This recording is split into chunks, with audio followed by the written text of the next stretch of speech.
Hello everybody, this is Philippe and welcome back to Food Discoveries. And today we'll be making a soup of green pea and mint. As many of you probably don't know, green peas are actually fruit. Not only that they are very healthy, but in combination with mint they make this incredible soup. So let's get started. On stove at high heat we use a pot that will accommodate at least 3 liters. If you're scaling the recipe it's up to you, but for these ingredient amounts this is a perfect size. And for this time we're not going to use regular oil or olive oil or butter, we're going to use a coconut oil. I think in combination with these two ingredients it's a much better choice. We're also going to need some onion. For 1 kilo of pea I'm using 1.5 bigger onions. And like I showed you earlier in previous videos, this is probably the easiest way to peel the onion. Cut the root side and the stem side off. Chop the onion in half, grab the corner and peel all the skin off. Matter of seconds and you don't cry.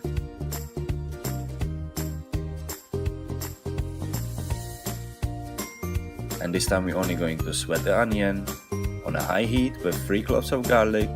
Only make it translucent, don't take it to caramelization point. This is going to take very short, about 3 to 5 minutes. After that time mine looks something like this. And now is the time to bring our green peas in. I'm using frozen.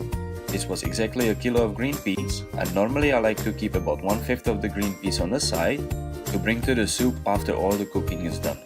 This is because we're going to blend and strain the soup smoothly to give it some texture or something to bite, let's say. Another major ingredient of this soup is mint. Please use fresh mint. I don't really know if you can get dried mint. Anyway, don't do it. I used about 15 small leaves for 1 kilo of green peas. And of course we're going to need some salt. Green peas are basically 1/4 of sugar, so don't be afraid to use a little bit more of salt. Some black pepper, freshly ground black pepper, and a pinch of cayenne.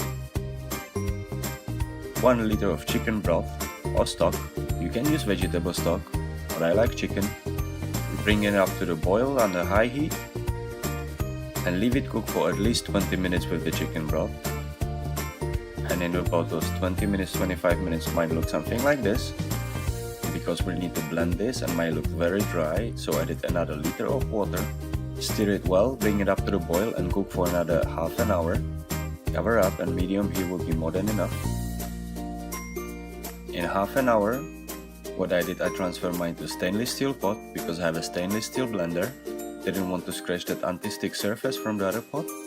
We blend it really well. We start on a low speed and bring it up higher and higher. If we start it on a high speed straight away, it'll probably shoot out of the pot. So be very careful. Don't forget you're mixing a very hot soup. In about 6-7 minutes of blending, mine look like this. So we head back to the previous pot where I already prepared a strainer. I had to do mine in 2 batches, so this is the first one. We pour a liquid in. A regular spoon or spatula will work very well.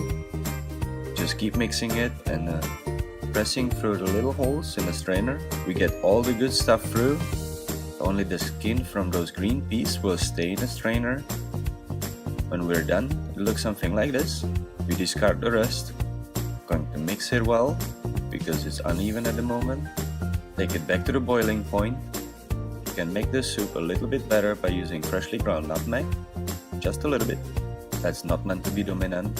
And for final adjustments I needed a little bit more of black pepper and 1 more pinch of cayenne to bring up the flavors. Stir it well in, and now like I mentioned before, some green pea to give it more texture, something to bite in. And because it was still frozen, I needed to let the soup sit on the stove for another at least 10 minutes, because you really don't want to bite in a frozen pea, do you? And the final touch was a little spoon of fresh lemon. And a great idea is to use a spoon under the lemon so you don't have to fish out those bitter lemon seeds. Stir well and check for seasoning again. And at this point mine still needed a little bit more salt. It looked like a lot, but don't forget that this is about 3 liters of soup. I just wanted to cook through a little bit those extra green peas that I added later. And this is it. You can garnish the soup with some creme fraiche and some mint leaves. Now hope you give it a try, and if you like it, please subscribe. Stay tuned for more recipes, and now bon appetit, enjoy!